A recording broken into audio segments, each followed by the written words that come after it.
नमस्कार। अरुणाचल समाचार में आपका स्वागत है। मैं हूं यारमता सिंहांगू। आइए बुलेटिन में सबसे पहले देखते हैं मुख्य समाचार।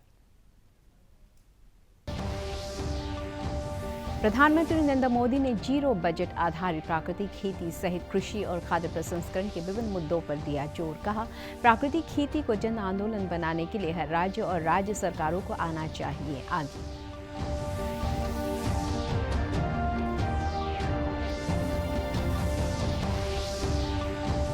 1971 के युद्ध में भारत की विजय और बांग्लादेश के निर्माण की 50वीं वर्षगांठ पर देश भर में स्वर्णिम विजय दिवस कार्यक्रम आयोजित। प्रधानमंत्री नरेंद्र मोदी और मुख्यमंत्री पेमा खांडू ने विजय दिवस की दी बधाई।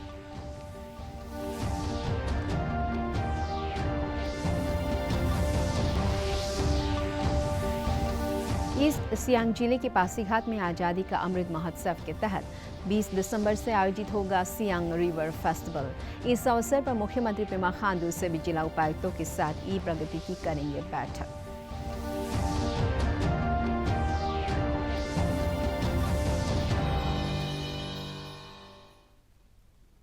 प्रधानमंत्री नरेंद्र मोदी ने जीरो बजट आधारित प्राकृतिक खेती सहित कृषि और खाद्य प्रसंस्करण के विभिन्न मुद्दों पर जोर दिया है।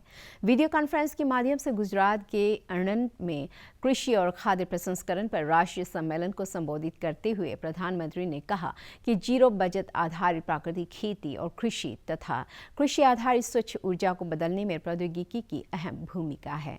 श्री मोदी ने कहा कि प्राकृतिक खेती के इस आंदोलन में देश के 8 करोड़ से अधिक किसान जुड़े हुए हैं। उन्होंने कहा कि सम्मेलन के नतीजों से देश भर के किसान लाभान्वित होंगे। प्रधानमंत्री नरेंद्र मोदी ने किसानों से बड़े पैमाने पर जैविक और प्राकृतिक खेती अपनाने की अपील की है। उन्होंने कहा कि प्राकृतिक खेती को जन आंदोलन बनाने के लिए हर राज्य और राज्य सरकारों को आगे आना चाहिए। उन्होंने इस बात पर जोर दिया कि आज़ादी के अमृत महोत्सव के मौके पर एक पंचायत के कम से कम एक गांव को प्राकृतिक खेती से जोड़ा जाना चाहिए। इस अवसर पर केंद्रीय गृह मंत्री अमित शाह, कृषि मंत्री नरेंद्र सिंह तोमर और गुजरात के राज्यपाल ने भी संबोधित किया। आजादी के अमृत महोत्सव में आज समय अतीत के अवलोकन का, उनके अनुभवों से सीख लेकर नए मार्ग बनाने का भी है। आजादी के बाद के दशकों में जिस तरह देश में खेती हुई, जिस दिशा में बढ़ी, वो हम सब ने बहुत बारीकी से देखा है। अब आजादी के 100वें वर्ष तक का जो हमारा सफर है, आने वाले 25 साल का जो सफर है, वो नई आवश्यकताओं, नई चुनौतियों के अनुसार अपनी खेती को ढालने का है। जब मिट्टी ही जवाब दे जाएगी तब क्या होगा? जब मौसम ही साथ नहीं देगा, जब धरती माता के गर्भ में पानी सीमित रह जाएगा तब क्या होगा? आज दुनिया भर में खेती को इन चुनौतियों से दो चार होना पड़ रहा है। ये सही है कि केमिकल और फर्टिलाइजर ने हरित क्रांति में अहम रोल निभाया है, लेकिन ये भी उतना ही सच है कि हमें इसके विकल्पों पर भी साथ ही साथ काम करते रहना होगा और अधिक ध्यान देना होगा। खेती में उपयोग होने वाले कीटनाशक और केमिकल फर्टिलाइजर हमें बड़ी मात्रा में इंपोर्ट करना पड़ता है। बाहर से, दुनिया के देशों से अरबों खरबों रुपया खर्च करके लाना पड़ता है। इस वजह से खेती की लागत भी बढ़ती है, किसान का खर्च बढ़ता है और गरीब की रसोई भी महंगी होती है। ये समस्या किसानों और सभी देशवासियों की सेहत से जुड़ी हुई भी है। इसलिए सतर्क रहने की आवश्यकता है, जागरूक रहने की आवश्यकता है। प्रधानमंत्री नरेंद्र मोदी आज नई दिल्ली में राष्ट्रीय युद्ध स्मारक पर आयोजित स्वर्णिम विजय मशाल श्रद्धांजलि और स्वागत समारोह में शामिल हुए। 1971 के युद्ध में भारत की विजय और बांग्लादेश के निर्माण की 50वीं वर्षगांठ से संबंधित स्वर्णिम विजय वर्ष समारोह की शुरुआत करते हुए पिछले वर्ष 16 दिसंबर को प्रधानमंत्री ने राष्ट्रीय युद्ध स्मारक पर अनंत ज्वाला से स्वर्णिम विजय मशाल जलाई थी और 4 मशालों को अलग अलग राज्यों में समारोह के लिए रवाना किया गया था। समारोह के दौरान इन चारों मशालों का राष्ट्रीय युद्ध स्मारक पर प्रधानमंत्री द्वारा अनंत ज्वाला में विलय कर दिया गया। ये चारों मशालें सियाचिन, कन्याकुमारी, अंडमान निकोबार द्वीप समूह, लोंगेवाला, कच्छ के रण और अगरतला सहित समूचे देश में यात्रा कर नई दिल्ली पहुंची हैं। इन मशालों को 1971 युद्ध से संबंधित प्रमुख क्षेत्रों और वीरता पुरस्कार विजेताओं के गृह नगरों में भी ले जाया गया था।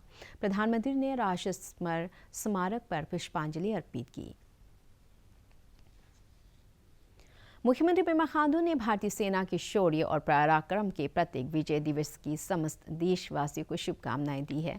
अपने संदेश में मुख्यमंत्री ने कहा कि 1971 में आज ही के दिन युद्ध में परास्त पाकिस्तानी सैनिकों ने हमारी फौज के सामने आत्मसमर्पण किया था। श्री खांडू ने इस विजय के नायक रहे भारतीय सेना के वीर सैनिकों को नमन किया है। वेस्ट सियांग जिले के आलो में स्थित मिलिट्री स्टेशन में आज स्वर्णिम विजय दिवस मनाया गया। इस अवसर पर कीर्ति चक्र से सम्मानित शहीद तापेयाजो के परिवार के सदस्यों और आम नागरिक मौजूद थे। सेना की 5 इन्फेंट्री के deputy commander colonel Navneet Bakshi और राज्य के पूर्व मंत्री दोई आदो ने अमर जवानों को पुष्पांजलि अर्पित की। अपर सियांग जिले के यिंगक्योंग में वन और पर्यावरण मंत्री मामा नातुंग और स्वास्थ्य मंत्री आलो लिबांग की मौजूदगी में एयर गन सरेंडर अभियान का आज शुभारंभ हुआ। इस अवसर पर बड़ी संख्या में स्थानीय लोगों ने अपने एयर गन सरेंडर किए और वन्यजीव संरक्षण की शपथ ली। मुख्यमंत्री पेमा खांडू ने अपने एक ट्वीट में राज्य के वन और पर्यावरण मंत्री मामा नातुंग के नेतृत्व में वन्य जीवों के संरक्षण के लिए चलाए जा रहे अरुणाचल एयर गन सरेंडर अभियान की कामयाबी की सराहना की है। श्री खांडू ने कहा है कि इस अभियान से प्रदेश के लोगों में वन्य जीवों के प्रति लगाव पैदा हुआ है। ईस्ट सियांग जिले के पासीघाट में आज़ादी का अमृत महोत्सव के तहत सियांग रिवर फेस्टिवल आगामी 20 और 21 दिसंबर को आयोजित होगा। इस फेस्टिवल के लिए सियांग नदी के राना घाट पर तैयारियां जोर शोर से चल रही है। फेस्टिवल के उद्घाटन समारोह में मुख्यमंत्री पेमा खांडू, उप मुख्यमंत्री चाउना मैन, ब्रह्मपुत्र बोर्ड के अध्यक्ष एवं जल शक्ति मंत्रालय के पदाधिकारी राजीव यादव के अलावा कई मंत्रियों और जाने माने हस्तियां शामिल होगी। इसमें नागालैंड और सिक्किम के अलावा पूर्वोत्तर के सभी राज्यों के स्टॉल लगेंगे। मुख्यमंत्री पेमा खांडू ने हाल ही में आदि यूथ फेस्ट के समापन समारोह को संबोधित करते हुए बताया कि ऐतिहासिक और प्राचीन नगर पासीघाट में आज़ादी का अमृत महोत्सव के दौरान राज्य के सभी जिला उपायुक्तों के साथ अरुणाचल ई प्रगति की बैठक भी होगी। जो 75 इयर्स ऑफ इंडियाज इंडिपेंडेंस का जो सेलिब्रेशन हो रहा है तो यहाँ अरुणाचल में भी अक्रॉस द स्टेट हो रहा है। तो मैं चाहता था कि one of the biggest event जो है अपना पासीघाट में होना चाहिए, क्योंकि पासीघाट पूरे अरुणाचल में सबसे पुराना टाउन में से है, इसलिए इसका इम्पोर्टेंस को भी देखते हुए राज्य सरकार ने तय किया कि 19 दिसंबर को हम लोग यहाँ पे एक बड़ा इवेंट हम लोग करेंगे, और जिसमें से मैं पूरे डिप्टी कमिश्नर्स अरुणाचल के जितने भी जो डीसी हैं उन लोगों को भी इस इवेंट के लिए मैं बुला रहा हूँ। और जैसे आप सबको पता है कि मैं हर एक डिप्टी कमिश्नर के साथ में ई प्रगति हम हर एक मंथली एक रिव्यू मीटिंग होता है, वो मैं वर्चुअली मैं लेता हूँ। तो इस बार मैंने तय किया है कि एक बार फिजिकल मीटिंग इसी का हम रिव्यू करेंगे। ये सियांग रिवर फेस्टिवल 2021 यानी ये सेंट्रल गवर्नमेंट और स्टेट गवर्नमेंट का को-स्पॉन्सर्ड प्रोग्राम है। ब्रह्मपुत्र दर्शन का एक हिस्सा है। तो इसमें हम सारे नॉर्थ ईस्ट के जो कल्चर ट्रूप्स जो है इसमें परफॉर्म करने जा रहे हैं। ये सिक्किम और नागालैंड को छोड़ के सभी स्टेट्स का जो कल्चर ट्रूप्स अपना अपना डांस दिखाएंगे। हम लोग सेलिब्रेशन से पहले सियांग सफाई एक आंदोलन भी हम लोग करने जा रहे हैं, सियांग सफाई भी करने जा रहा है, वो भी एक कार्यक्रम में है। साथ साथ में जो रिवर स्पोर्ट्स वगैरह वो भी होंगे, और जितने भी हमारे कल्चर ट्रूप्स यहाँ पे लोकल कल्चर ट्रूप्स प्रेजेंट करेंगे। अभी तो तैयारी बहुत जोर शोर से हम लोग कर रहे हैं, वार फुटिंग में कर रहे हैं। ये एक्चुअली 1920 को डेट दिया हुआ था, लेकिन ये 2021 में हो रहा है अभी। और ये एक आज़ादी का अमृत महोत्सव अंडर में हम लोग ये फ्रीडम फाइटर्स को सेलिब्रेट करने के लिए ये ईस्ट सियांग में रिवर फेस्टिवल गवर्नमेंट ने सेलिब्रेट करने के लिए दिया। मोटर स्पोर्ट्स और राफ्टिंग भी, और ये सब शुरुआत एकदम ये इवेंट शुरुआत करने से पहले हम लोग अपना लोकल पूजा भी कर रहे हैं, जो हम लोग रिवर को वन अरुणाचल संगठन ने मिस अरुणाचल 2021 के साथ मिलकर आज स्टेट लाइब्रेरी कार्यालय ईटानगर में स्वच्छता अभियान चलाया। इस अवसर पर जिला उपायुक्त तालो पोतुम ने कहा कि प्रशासन और विभिन्न संगठनों द्वारा चलाए जा रहे स्वच्छता अभियान का सकारात्मक असर क्षेत्र में देखा जा रहा है। उन्होंने स्वच्छता के साथ ही वर्तमान समय की सबसे बड़ी समस्या युवाओं में बढ़ती नशे की लत के खिलाफ मिशन मोड में कार्य करने को कहा। With 10th edition of Mrs Arunachal जो है सोशल सर्विस आज ये लाइब्रेरी का जो कैंपस में कर रहा है, ये पिछले 1-2 महीना से इन लोग का सोशल सर्विस हर डिस्ट्रिक्ट में भी काम कर रहा है, ईटानगर में भी काफ़ी फोकस करके काम कर रहा है। और इनके साथ जो गत 29 नवंबर को असम के हारमोती में मेला देखने गए अरुणाचल प्रदेश के 24 वर्षीय तोको रियाम और 19 वर्षीय तोको राताम की कथित रूप से हत्या के मामले में न्याय की मांग को लेकर तोको वेलफेयर सोसाइटी और तोको युवा कल्याण संघ ने राजीव गांधी विश्वविद्यालय तिनाली से नरजुल स्थित मृतकों के आवास तक कैंडल लाइट मार्च निकाला। तोको कल्याण सोसाइटी ने राज्य सरकार से इस मामले में हस्तक्षेप करने, असम सरकार के समक्ष अभियुक्तों की गिरफ्तारी का मामला उठाने और घटना की उच्च स्तरीय जांच कराने की मांग की है।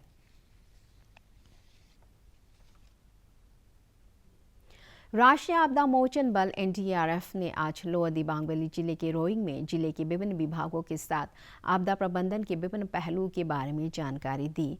SDO रेबिका ताइंग की अध्यक्षता में आपदा प्रबंधन की बैठक में कार्यालय प्रमुखों, पंचायती राज संस्थान के सदस्यों सहित सभी हितधारकों को NDRF के डिप्टी कमांडेंट श्री अभिनव ने बल की आपदा तैयारी से अवगत कराया। In each and every disaster, when disaster happens, there is a situation of hotspot situations. So one department does not the role of other department. The second department does not know the role of the third department. So NABARD, Tirap, Changlang और लोंगडिंग जिले में सहायता समूह के गठन और उन्हें स्वरोजगार के लिए प्रशिक्षण और वित्तीय सहायता उपलब्ध करा रहा है। नबार्ड की योजनाओं का लाभ उठाकर कई युवा उद्यमियों ने रूरल मार्ट स्थापित किया है, जिसमें स्थानीय स्तर पर कृषि और बागवानी उत्पादों का प्रमुखता से उत्पादन और विपणन किया जा रहा है। ईटानगर राजधानी क्षेत्र के गंगा में आज से जारबोम गामलिन मेमोरियल बॉक्सिंग प्रतियोगिता शुरू हुई।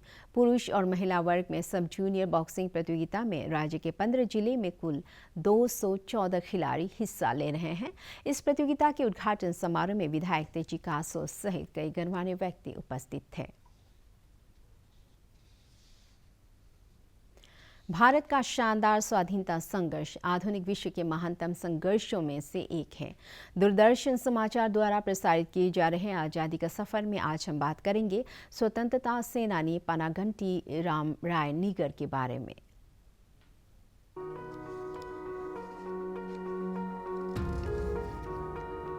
आज हम लोकतंत्र के पक्षधर और वंचित वर्ग के लोगों के सशक्तिकरण के कट्टर समर्थक पानागंटी राम राय निंगार को श्रद्धांजलि अर्पित कर रहे हैं।